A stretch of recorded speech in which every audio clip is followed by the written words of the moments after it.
কুরবানি পশু ক্রয় করতে গিয়ে যেই ভুলের কারণে আপনার কুরবানি বাতিল হয়ে যাবে, অবশ্যই আপনি যখন কুরবানির পশু ক্রয় করতে যাবেন তখন অবশ্যই আপনি এই ভুল থেকে বেঁচে থাকবেন, নতুবা আপনার হাজার হাজার লক্ষ লক্ষ টাকার পশুটা ক্রয় করার পরে সেটা বাতিল হয়ে যেতে পারে।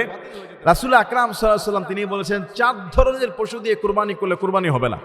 4 প্রকারের পশু, এই 4টা দোষের মধ্যে একটা দোষ যদি থাকে তাহলে কুরবানির পশু বাতিল। আরেকটা ভুল আমরা যেটা করি সেটাও রাসূল হাদিসের মধ্যে বলেছেন। 4টা ভুল, 4টা সমস্যা কি? 1 নম্বরে রাসূল বলছেন খোড়া।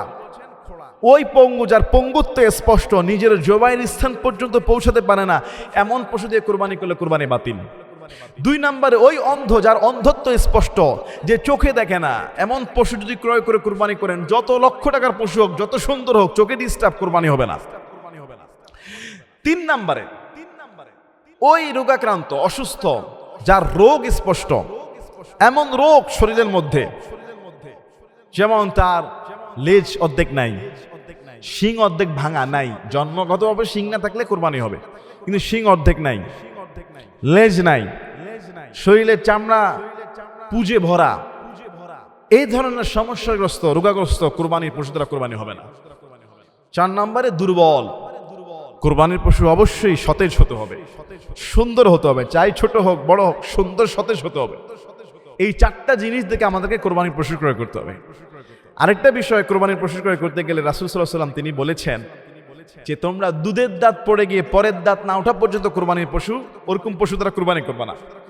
অর্থাৎ দুধের দাঁত পড়ে গিয়েছে, তারপরের দাঁত উঠেছে, এক্ষেত্রে বোঝানো হচ্ছে পশুর একটা বয়স আছে। কিন্তু আপনি যে কোনো পশু অন্যান্য খাবার দাবার মেহমানদারের জন্য জবাই করতে পারেন, কিন্তু কুরবানির পশু উট মিনিমাম 5 বছর, গরু মহিষ 2 বছর হওয়াই লাগবে, ছাগল 1 বছর, ভেড়া দুম্বা 6 মাস।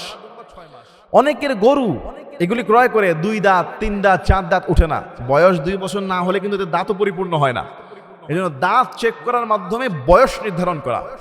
যদি এটা নিশ্চিত হওয়া যায় যে 2 বছর হয়েছে কিন্তু দাঁত উঠে নাই, তাইলেও এটা কুরবানি হয়ে যাবে। বয়সটা ফ্যাক্ট, অবশ্যই বয়সটা কি মাস্ট বি ফুলফিল হতে হবে।